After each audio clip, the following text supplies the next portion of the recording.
Esta discusión se plantea por algunos con un sesgo ideológico. Yo voy a reivindicar la ideología en esta discusión por parte de todos. ¿O es que hay acaso una discusión política ajena a la ideología? A cómo se concibe la sociedad, a cómo queremos construirla y organizarla. ¿O es que acaso no hay?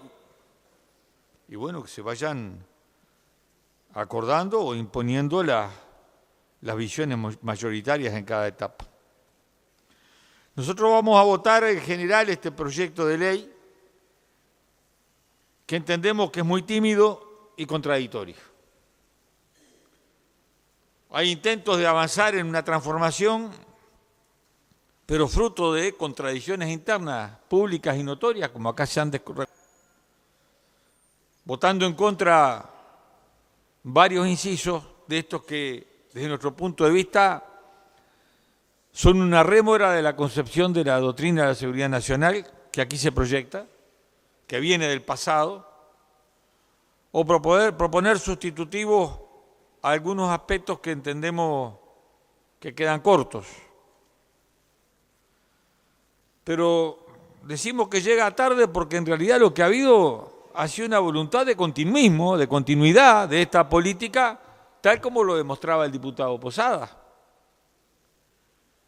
La rendición de cuentas del 2012, a iniciativa del Poder Ejecutivo del momento, no solamente no modificó, confirmó absolutamente la estructura en los cuadros de oficiales y superiores del Ejército.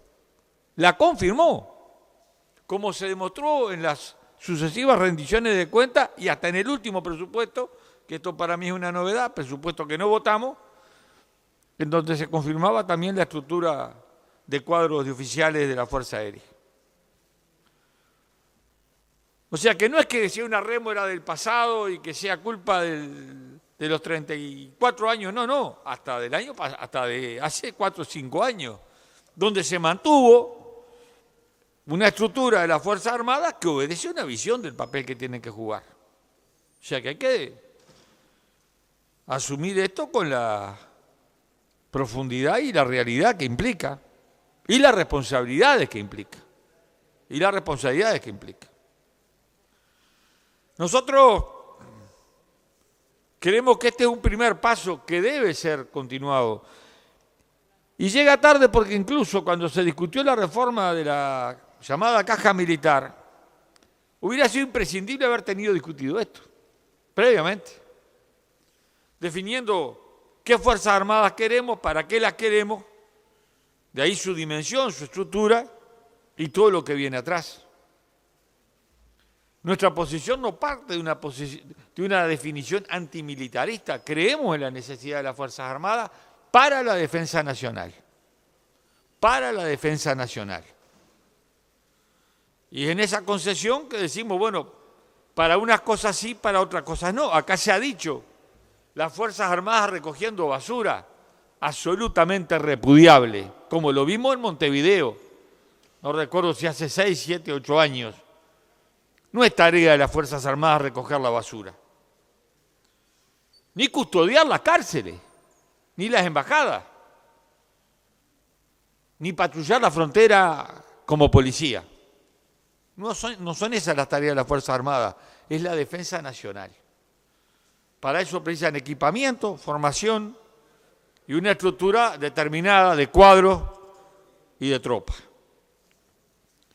Pero para hacer de alguna manera más eficiente el tratamiento, lo que vamos a hacer en esta intervención es marcar cuáles son los incisos que nosotros no vamos a votar. Y arrancamos planteando en el título 2, en el capítulo 2, jurisdicción, artículo 13, inciso C, se define como jurisdicción de las Fuerzas Armadas y después viene como tarea, pero adelantamos ya nuestra posición, C, zona de frontera, de acuerdo a lo establecido en la ley especial. ¿Cuál es la ley especial? La que se votó acá el año pasado, con un solo voto en contra nuestro, que le da a las Fuerzas Armadas la tarea de patrullar, de custodiar, de operar 20 kilómetros a lo largo de la frontera seca, tomando tareas de la policía. Es un anticipo de la reforma constitucional que propone el senador Larrañaga. Ya está efectiva a partir de una ley del año pasado. Las Fuerzas Armadas metidas a tareas policiales a lo largo de toda la frontera seca en un radio de 20 kilómetros a partir de esa frontera. No votamos este artículo porque si queremos y planteamos que hay que reducir la dimensión de las Fuerzas Armadas, esto es contradictorio, le estamos dando más tareas. Y tareas que no corresponden a unas Fuerzas Armadas en el marco de una política de defensa nacional. Estas son tareas policiales, para eso está el Ministerio del Interior. En el título 3, Misiones, capítulo 1, Misiones de las Fuerzas Armadas, vuelve en el artículo 21, inciso B, vuelve lo mismo. La tarea en las fronteras de acuerdo a lo determinado en la normativa vigente. No vamos a votar ese inciso por las razones expuestas. El inciso D plantea en el artículo 21, en Misiones, participar en el desarrollo de la inteligencia estratégica del Estado. Tuvimos una investigadora propuesta por diputados del Frente Amplio que respaldamos y la que participamos, donde constatamos el espionaje militar y policial en democracia a partir del desarrollo de las tareas de inteligencia. Y eso no está saldado. Porque si algo nos quedó claro en esa comisión es que los ministros llegaban y ni sabían lo que hacían los aparatos de inteligencia. Lo vamos a sin haber avanzado en una depuración clara de las Fuerzas Armadas, cuando todavía el comandante en jefe del Ejército nos dice que lo que pasó en la dictadura fueron excesos y algún error, a darle tarea de inteligencia. Parece que esto en realidad es volver al pasado, o anclarnos en el pasado y no apuntar una transformación de fondo en esta realidad. En el artículo 22, tareas subsidiarias, inciso D, contribuir a la prevención y neutralización de ataques terroristas de acuerdo a la normativa especial vigente, la ley que votamos el otro día, que nosotros no votamos, porque esta definición del enemigo nuevo para las Fuerzas Armadas en todo el mundo, definida por Donald Trump y su equipo, la lucha contra el terrorismo, y preguntábamos el otro día, ¿cuáles son los terroristas en esta definición? Los que matan a los niños en Yemen, en Siria, los que agreden a Venezuela, ¿cuáles son los terroristas? Esto no tiene nada que ver con la defensa nacional, esto es ser parte de una política impuesta por el imperialismo.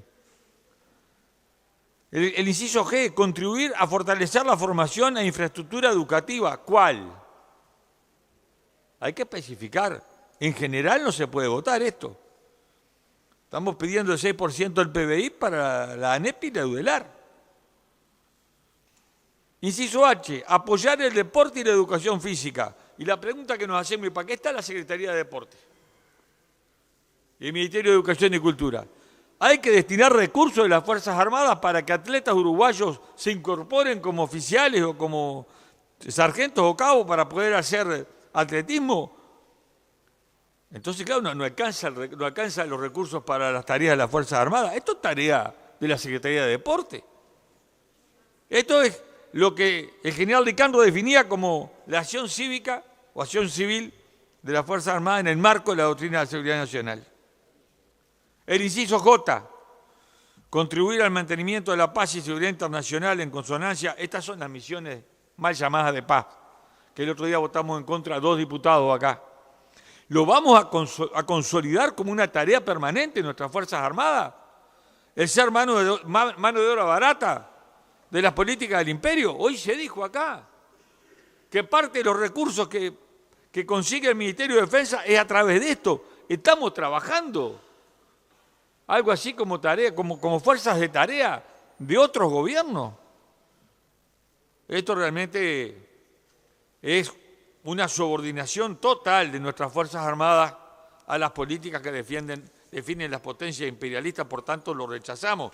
Y para estas cosas Esto se contradice con la idea de reducir el cuadro de oficiales y de integrantes de las Fuerzas Armadas. Para esto precisas más oficiales, más soldados, pero no para la defensa nacional, al servicio del imperialismo. El artículo 23, el último párrafo, así como colaborar con la producción de aquellos que por sus características sean estratégicos para el desarrollo nacional. O sea, una cosa es que las Fuerzas Armadas puedan participar en la producción de bienes y servicios para la defensa, ¿estamos de acuerdo? Ahora, extenderle esa autorización para participar en una actividad productiva y comercial absolutamente fuera de lo que es la tarea de las Fuerzas Armadas. Lo mismo pasa con el artículo 25, que es del capítulo 2, en donde se dice que el Poder Legislativo podrá autorizar la participación de las Fuerzas Armadas en el desarrollo de actividades productivas de carácter industrial, comercial o de servicio. ¿Qué tiene que ver esto con las Fuerzas Armadas? No vamos a votar este artículo 25, señora Presidenta. Y más adelante, el artículo 41 y el 42. Aquí se han mostrado cuadros por parte del diputado Posada que han sido muy ilustrativos. La cantidad de soldados o de personal de las Fuerzas Armadas en el 85 superaba largamente los 45.000 efectivos. Alguien habló de 50.000. Para esa cantidad de personal teníamos la misma estructura de oficiales que la que tenemos ahora, con 22.000. La pirámide se nos dio vuelta, absolutamente irracional. Por eso pensamos que la propuesta que viene en este proyecto se queda corta. Y tenemos claro que esto tiene que ser progresivo. Pero antes de la dictadura, el ejército tenía 50 coroneles. 50 coroneles en el ejército. Luego el diputado Posada ilustró los que había en cada fuerza. Hay un sobredimensionamiento importante en los cuadros oficiales de las Fuerzas Armadas. Esto hay que adecuarlo a la cantidad de efectivos y a las tareas que tienen. Por tanto, compartimos la reducción a 12 generales en el ejército. No compartimos incrementar en la cantidad de oficiales generales de la Armada. Por tanto, vamos a presentar un sustitutivo para el artículo 41, manteniendo la misma cantidad de oficiales generales en la Armada. La Armada precisa barcos, precisa materiales que hagan posible efectivizar con sus funciones, no precisa más oficiales generales. Esto es hasta opinión recogida entre gente que está en el tema. Y nos parece muy tímido también el artículo 42 en la reducción de los efectivos oficiales superiores del ejército. Y nos parece que como primer paso habría que llegar por lo menos a una cifra de 110. Esto es caprichoso. Es tan caprichoso como mantener 180 cuando pasamos de 45.000 efectivos en las Fuerzas Armadas a 20 y poco mil ahora, son 14.000 soldados que hay en la actualidad. Hay un porcentaje de coroneles por soldado que debe ser de los más altos del mundo. Por tanto, vamos a presentar también un sustitutivo en este artículo 42. Por último, señora Presidenta, con referencia a los tribunales de honor, estamos totalmente de acuerdo de que deben ser suprimidos. No ha sido bueno. No ha sido buena la historia que nos acompaña en este sentido, incluso dentro mismo de las Fuerzas Armadas, la forma de componer cada tribunal de honor, absolutamente discrecional, sin garantizar elementos de equidad, pero además la pregunta es por qué en una institución del Estado tiene que tener tribunales de este tipo. Hay tribunales de honor en la UTE, en ANCAP, mire que son tareas importantes también. Son parte de la reserva estratégica, de los elementos estratégicos de la vida de un país. Por tanto, hacemos acuerdo que deben ser suprimidos, pero no estamos de acuerdo en cambiarle el nombre y sacar los tribunales de honor para poner los tribunales de ética, que esto es parte de un forcejeo interno clarísimo. Y creemos que en esto hay que ser claro. Bueno, si vamos a mantener los tribunales, que sigan lo mismo. Nosotros estamos en contra, vamos a votar para suprimirlos. Pero no hacer como que cambiamos y en realidad no cambiamos. Y mantenemos un estatus especial para una institución del Estado que tiene tareas específicas como tiene cualquier otra institución del Estado. Y estos funcionarios públicos, en caso de faltar o de cometer faltas en su tarea, seguirán el camino de la sanción, del sumario, y si cometen delitos tienen que ir a la justicia penal. No hay otro camino ni otra justificación. Estos son los elementos que no vamos a acompañar de este proyecto y los que vamos a presentar sustitutivos. Reafirmándolo del principio, hace 34 años el Uruguay se debe este debate, hace 34 años en los cuales además no solamente no se cambió ni se discutió para cambiar, sino que se consolidó y se reafirmó lo que venía de la dictadura, y en esto hay responsabilidades concretas de quien impulsó esa consolidación. Llega tarde la discusión, pero por suerte llega. Y entendemos que esto debe ser un primer paso para ir adecuando la estructura de nuestras Fuerzas Armadas a una tarea fundamental, que es la que le corresponde, que es la de la defensa nacional, exclusivamente, sin transformar a esta institución en una herramienta al servicio de las necesidades de cada gobierno, sea para custodiar las cárceles, cuidar embajadas, recoger basura, sino que en situaciones de emergencia, como lo fue en el 59, con las inundaciones, donde el general Ricandro estuvo allá en Paso de los Toros, cumpliendo las tareas que la Constitución también asigna a las Fuerzas Armadas en situaciones de emergencia, pero con una tarea fundamental que debe ser la defensa nacional, barriendo para siempre las rémoras de una doctrina que fue parte de la peor historia de nuestro país y que por haber insistido o por no haber avanzado, mejor dicho, en la transformación necesaria de estas estructuras, aún hoy nos siguen golpeando en la cara las partes más tristes y más negras de la historia.